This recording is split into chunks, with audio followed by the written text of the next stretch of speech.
Fourth oral question, Lord Speaker. My Lords, I beg leave to ask the question standing in my name on the order paper. UK inflation has been affected by global factors, including Russia's invasion of Ukraine affecting energy and food prices. The UK is not alone in facing these challenges. Advanced economies across the world are feeling the impact of inflation. That is why halving inflation is one of the Prime Minister's top 5 priorities as a staging post to returning inflation to the 2% target. Evidence that corporate profits play a role is inconclusive. Lords, the Minister is in total denial of reality here. The pandemic of profiteering is driving inflation. IMF has said so, ESB has said so, ECB has said so, but the government is in denial. Just look at the accounts of banks, oil, gas companies, supermarkets, food, internet, mobile phone and others, and you will see that their profits have doubled within the last couple of years. The government has a whole array of policy options, including price controls, windfall taxes, prosecution of profiteers, breaking up oligopolies to encourage more competition in order to curb profiteering. But it chooses to do absolutely nothing. So can the Minister explain what assessment the government has made of the corrosive impact of profiteering on people's standard of living and what it is going to do about it? My Lords, I noted the Noble Lord referred to the recent IMF analysis that looked at the euro area. The Governor of the Bank of England recently said that they do not see a higher trend in non-North Sea corporate profits. Of course, we have the energy price levy in place with respect to North Sea corporate profits. However, we do keep this under close scrutiny, and I'm sure the Noble Lord will be pleased to know that yesterday the Chancellor of the Exchequer met with the main regulators and agreed a new action plan to ensure that consumers are being treated fairly and to help those struggling to meet their bills. Does my noble friend accept this side? Does my noble friend accept that, contrary to the Noble Lord, inflation is entirely a monetary phenomenon, that since 1997 the Bank of England has been responsible for the control of inflation, and that the cause of our present difficulties is the reckless creation of money in recent years? Well, my noble friend is right that when we think about tackling inflation, the number one area is remaining steadfast in our support of the independent Bank of England as they take action to return inflation back to the target of 2% through monetary policy. But government does have a role to play. We must make difficult but responsible decisions on tax and spending so that we are not adding fuel to the fire. And we also need to take the longer-term action to bring down prices, whether that's investing in our future energy security or looking at the tightness of our labour market and taking action to get people back to work, for example, through our groundbreaking reforms to childcare. Does the Minister agree that the main cause of inflation, according to the IMF, is the fat corporate profit? Oh, I'm sorry. Thank you. My Lords, I hear what the Noble Lady the Minister says, but there is a new word that has appeared, greedflation. Everyone knows that the idea of a business is to make a profit. No one's saying they shouldn't make a profit. But there is now greedflation, which is the padding of profits. We see people struggling while companies are making surplus profits above what is reasonable. Has the government any real answer to this?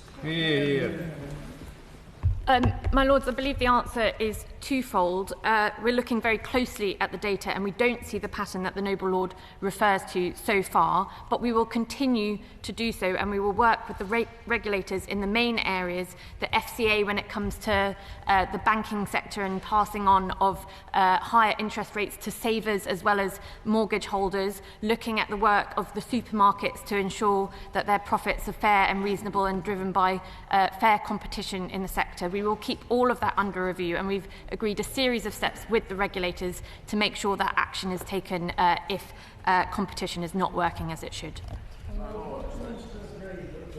with the IMF that the main cause of inflation is the excessive corporate profits that are coming with the fat cat salaries that go with it, rather than the wage claims from people like in the National Health Service. Does she agree with the IMF? As I've explained to Noble Lords, the IMF analysis applied to the euro area. There's been a very large increase in the price of food for our consumers. Could I ask the Noble Baroness, the Minister, what measures His Majesty's Government had taken to ensure that the primary producers, in many cases our farmers, whose input costs have risen dramatically, what measures are being taken to ensure our primary producers are receiving an appropriate uplift in the prices they receive from wholesalers and retailers?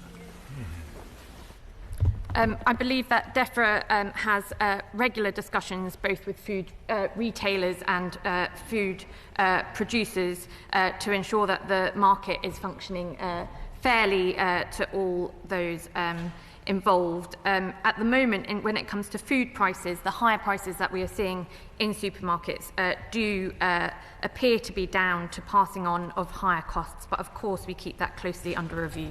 Would my noble friend the Minister not agree that it has been the money supply, I think it's this side, there's been the money supply increase, quantitative easing over the years, but particularly most recently during the coronavirus nonsense, when the lockdowns cost this country billions and have contributed to the parlous state of the economy and inflation, and yet people over the other side are now complaining, and yet in the past they wanted even further restrictions which would have cost this country money and indeed would have contributed to inflation. Well, my noble friend is right that we are still feeling the effects of the COVID pandemic in a number of different ways. This government put in place unprecedented economic support to get people and families through that pandemic, and we've had to take difficult decisions about the public finances since then. Another way in which we are still feeling the effects of the COVID pandemic is in the unwinding of the measures put in place to control that pandemic. We have seen heightened pressure on global supply chains. That has been part of the driver of increased inflation and higher prices that we're seeing. Will Lady agree that many of those factors affect the rest of the world, they affect other countries in Europe, yet this country is performing poorly in relative terms compared with them. Our inflation is higher, our productivity is lower. Could you please say why that is so? And isn't this to do with some of the points pressed by people on the backbench of the Tories party opposite about Brexit and that we're losing a 4% because of coming out of Europe? Well, my lords, I'm going to have to disagree with the noble lord. The higher rates of inflation that we see are seen in countries across the world. I believe there are 9 EU countries with higher headline rates of inflation than the UK. And when you look at core inflation, more than half of EU countries have higher rates of core inflation than the UK. The noble lord talked about the importance of productivity in our future economic well-being. I couldn't agree more. We need greater investment to drive greater productivity, and we wouldn't see that with the kind of policies advocated by the noble lord, Lord Seeker, in terms of windfall taxes and other measures that would deter investment from our country. My Lords, just to follow up on the noble Baroness the Minister's answer to my noble friend, as she said, the IMF has described so-called greedflation as a Europe-wide phenomenon, yet despite the Prime Minister promising to halve inflation, Britain continues to be an outlier. The UK has the highest inflation in the G7, and last month core inflation increased to 7.1% in the UK, a 31-year high, while in other advanced economies, including in the Eurozone and the US, it has started to fall. The government often argues, as the noble Baroness the Minister has this morning, that responsibility for the UK's persistently high inflation lies in global factors. But can I ask her, don't these figures tell us that responsibility actually lies much closer to home? I'm afraid I'm going to have to disagree with the Noble Lord, and I won't re-quote the figures that I just gave to the House a moment ago, but we've heard from the IMF in this question today, and despite the challenges that we face post-pandemic and post-Russia's invasion of Ukraine, the IMF has noted that the UK has taken decisive and responsible steps to tackle inflation, and all major forecasters expect inflation to fall this year. We cannot be complacent about that, and that is why this government's number one priority is to bring down inflation. My lords, that people are suffering from a cost of living crisis, independent, unaffiliated. Thank you. The fact is that the majority of people here in Britain are suffering with the cost of living crisis, and this government is doing nothing to make it better. And the Noble Lord Seeker has actually come up with some things that would generate some income for us that would help the majority of people. So why isn't the government at least thinking about some of these ideas?